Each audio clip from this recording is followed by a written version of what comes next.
Alhamdulillah, kita bisa melanjutkan kembali pembahasan kita berkenaan dengan surah-surah yang ada di dalam Al-Quran. As-suratul hadiyata asyar min suwaril Quran, surah Hud. Surah yang ke-11 daripada surah-surah yang ada di dalam Al-Quran adalah surah Hud. Ini surah Makkiyatun, diturunkan kepada baginda Rasulullah sallallahu alaihi wasallam sebelum hijrah dari Mekah ke Madinah. Wa ayatuha, dan ayat-ayatnya 23 wa mi'ah, 123 ayat. Kenapa surah ini dinamakan dengan surah Hud? Karena di dalam surah ini banyak menceritakan kepada kita tentang dakwahnya Nabi Hud alaihissalam. Wa qala Allah Ta'ala fi kitabihil karim, wa ila 'adin akhahum huda qala ya qaumi ibudullaha ma lakum min ilahin khairuh in antum illa muftarun. Wa ila 'adin akhahum huda, kami utus kepada bangsa Ad saudara mereka sendiri yang bernama Hud alaihissalam. Maka Nabi Allah Hud bersuruh kepada kaumnya agar menyembah kepada Allah, dan tidak ada Tuhan bagi kalian selain Allah. In antum illa muftarun,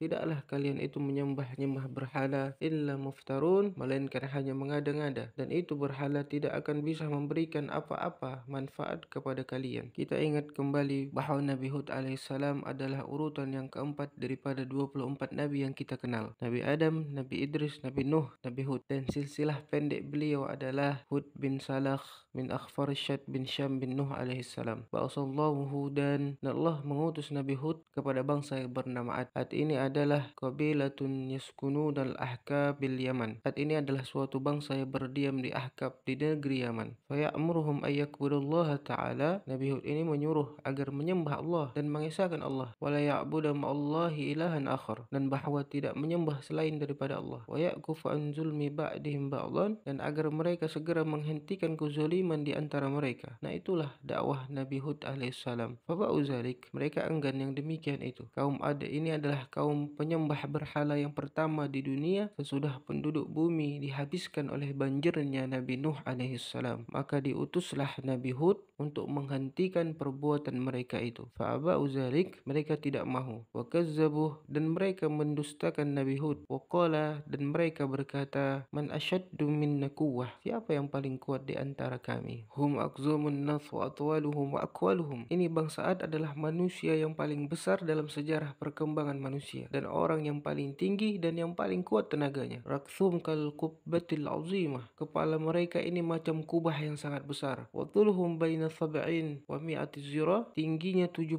sampai 100 hasta, 50 meter. Nah, ini raksasa. Maka mereka berkata, siapa yang paling kuat di antara kami? Falamma tamarradu ala kufrihim wa inadihim, manakala mereka terus menerus ingkar atas kafirnya kepada Allah, ba'asallahu alaihimur rihal akim, maka Allah utus kepada bangsa itu rihal akim, angin yang bernama Akim. Angin ini sangat kencang, sangat kuat. Falamma danat minhum nazaru ilal ibri war rijal tadlu bihimur rih bainal ardi was sama, manakala angin itu dekat dengan mereka, maka mereka melihat angin itu menerbangkan unta, menerbangkan manusia, saking kuatnya itu angin. Fatabadarhul buyut, maka mereka pun segera masuk ke rumahnya. Falamma dakhuluha dakhalat alaihimur rih, manakala mereka masuk ke rumahnya, maka angin tadi pun menghantam rumah sekaligus mereka. Fahalaku, maka mereka pun mati semuanya. Nah, ini azab yang diturunkan oleh Allah kepada bangsa Ad, kaum Nabi Hud alaihissalam, yang ingkar kepada Allah dan Rasulnya. Wa nazzalallahu hudan wa man ma'amana mahum minar rih, Allah selamatkan Nabi Hud alaihissalam dan orang-orang yang beriman daripada azab angin tadi. Mengenai angin yang bernama Akim ini, baginda Rasulullah sallallahu alaihi wasallam mengatakan bahwa wala yursalanna alaihim ar-rihul akim allati ahlaqat adan bithuhbihimul khamra wa aklihimur riba wa ittikhadihimul qainat wa lubsihimul harir wa qaddihimul arham. Nabi kita memberikan pesan, memberikan nasihat bahwa Allah Subhanahu wa taala akan mengutus kepada ini umat rihul akim, angin yang sangat kencang tadi, bila mana kita sudah mulai meminum arak, makan harta yang haram, menjadikan wanita-wanita sebagai penghibur, laki-laki memakai sutra, dan salingnya putus silaturahim. Demikianlah pesan yang disampaikan oleh Nabi kita tercinta. Mudah-mudahan Allah Subhanahu wa taala menjauhkan kita daripada hal-hal yang demikian tadi. Amin ya Allah, amin ya rabbal alamin. Dan lagi Allah Subhanahu wa taala memberikan nasihat kepada kita di dalam surah ini, man kana yuridul hayatad dunya wa زينتها ونفي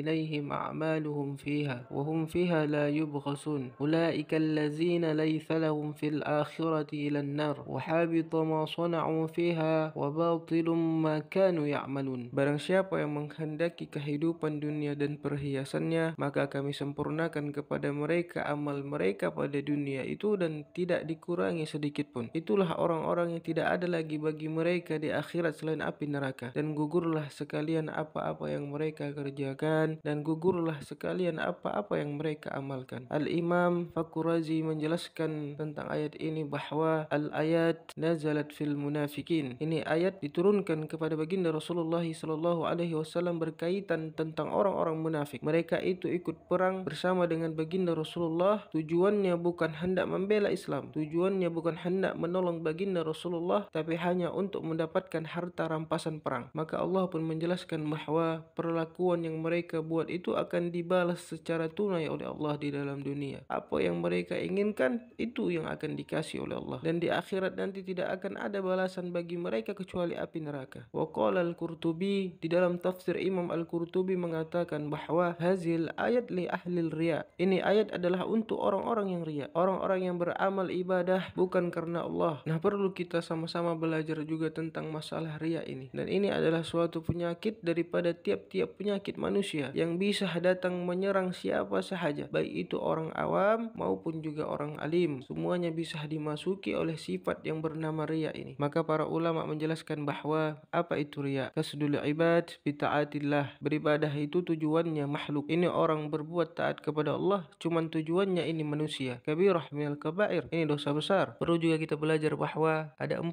rukun riya. Yang pertama mura'i, orang yang mengerjakan riya. Kedua mura'a, siapa orang yang diriyakannya. Ketiga al-mura'a bihi, apa ibadah yang diriyakannya. Yang keempat al-mura'a li ajlih, tujuan daripada riya itu apa. Contohnya yang diriyakannya itu adalah taat, adalah iman. Macam ia ini berpura-pura beriman kepada Allah supaya bisa melamar perempuan. Kemudian yang kedua diriyakannya itu adalah al-faraid, kewajiban keperduan, macam solat, ibadah haji dan umrah. Contohnya ia solat, ia melakukan zakat, ia melakukan puasa, ia melakukan haji dan umrah bukan karena Allah tapi bertujuan karena manusia. Kemudian yang ketiga yang diriyakannya ini adalah perkara-perkara yang sunat, macam bersedekah, berwakaf. Tujuannya ini bukan karena Allah tapi karena manusia. Dan yang keempat, tujuan daripada riya itu apa? Ada tujuan yang haram, ada tujuan yang baik. Tujuan yang haram itu seperti apa? Semisal ada orang hendak menipu, kemudian dia berpura-pura sembahyang di masjid supaya orang banyak percaya sama dia dan dia pun bisa menipu orang. Dan lagi tujuan riya yang baik itu macam aku sholat, aku berpuasa, aku berhaji, dan semua ibadah yang ku kerjakan itu bukan karena Allah tapi supaya orang menganggap aku ini adalah orang yang baik. Dan ada juga lagi tujuan riya itu supaya menghindari ejekan orang. Aku ini kalau tidak sholat nanti dikatakan orang aku malas. Nah, ia beribadah itu bukan karena Allah tapi supaya terhindar daripada ejekan orang. Riya arba'u darajat. Dan riya ini ada 4 tingkat derajat. La yuridullah aslah, dia tidak menghendaki sama sekali akan Allah. Yang kedua yuridul ibad wa yuridullah walakinnu tsani dhaif. Dia beribadah itu karena Allah dan karena manusia, tapi karena Allahnya sedikit, lebih banyaknya karena manusia. Yuridullah wal ibad fathawiyaini. Dia beribadah itu karena Allah dan karena manusia. Draw 50-50. Untuk yang ketiga ini berdosa tidak, berpahala tidak. Dan yang terakhir yuridullah, dia menghendaki akan Allah, wa yuridul ibad, dan menginginkan manusia, walakin tsani dhaif, tapi untuk manusianya sedikit. Semata-mata beribadah itu hanya karena Allah Subhanahu wa taala. Maka wajib bagi kita untuk mengobati diri daripada penyakit riya ini. Nah, seperti apa mengobatinya? Yang pertama dengan ilmu pengetahuan bahwa penyakit riya ini adalah dosa, hukumannya berat dan amal ibadah tidak diterima oleh Allah. Contohnya kalau kita ini hendak beribadah, kita hendak bersedekah, maka berhati-hatilah kita. Berkatalah kita di dalam hati bahwa ya Allah, mudah-mudahan aku ini terhindar daripada riya. Aku takut ya Allah terkena riya ini. Tolong aku ya Allah. Tenangkan hati kita dan kuatkan hati kita tujuannya karena Allah. Bismillah. Silahkanlah beribadah, silahkanlah bersedekah. Kemudian ikhfaul ibadat. Jangan kita mengisah-ngisahkan, mencerita-ceritakan amal ibadah yang sudah kita kerjakan. Cukuplah hanya kita dan Allah sahaja yang tahu. Nah, sebagaimana kita tidak boleh bersifat dengan riya, maka wajib bagi kita bersifat dengan ikhlas. Ikhlas ini ada 3 derajat. Yang paling tinggi adalah mengerjakan semua ibadah itu dasarnya semata-mata untuk mendapatkan ridho Allah. Ikhlas yang kedua adalah mengerjakan ibadah itu semata-mata dasarnya untuk mendapatkan surga daripada Allah. Kemudian yang ketiga, mengerjakan ibadah itu dasarnya takut dengan neraka. Demikianlah minta halal, minta ridha, minta maaf di dunia akhirat. Allahumma ja'al akhir kalamina la ilaha illallah Muhammadur Rasulullah sallallahu alaihi wasallam wal afu minkum. Wassalamu alaikum warahmatullahi